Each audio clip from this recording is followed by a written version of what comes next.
Hey guys, I did a video, what was it, last year I think, about chopping by hand Doug fir.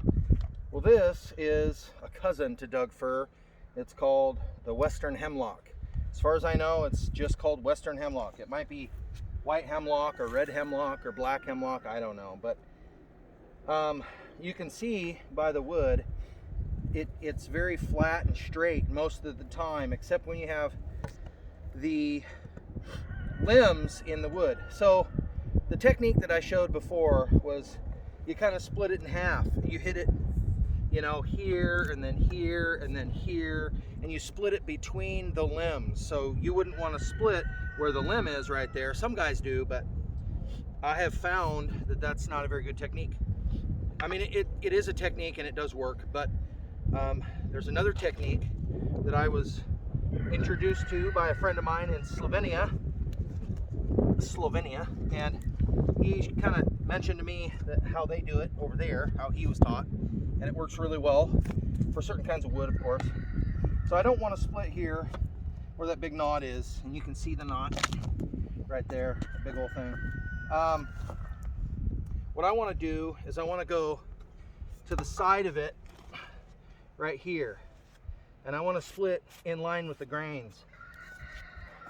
A lot of people do that already, but just for the sake of the last video, and then this is kind of like a second video on splitting wood for beginners. If you don't know how to split wood and you're just teaching yourself and you're learning, this is a great technique. It works really well.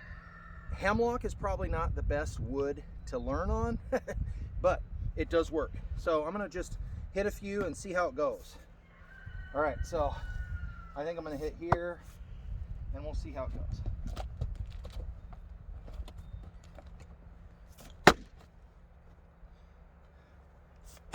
See, it just busts right off.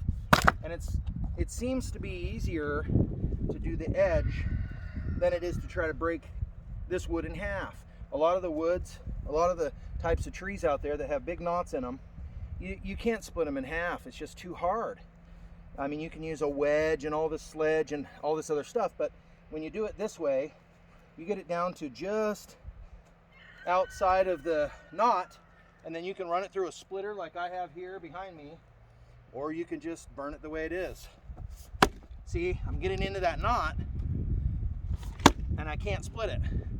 I could if I kept going, but you see the problem is you break off a piece and then you're getting into that knot. So anyway, for you beginners, and even for some of you seasoned guys that know how to split wood, this is a great technique.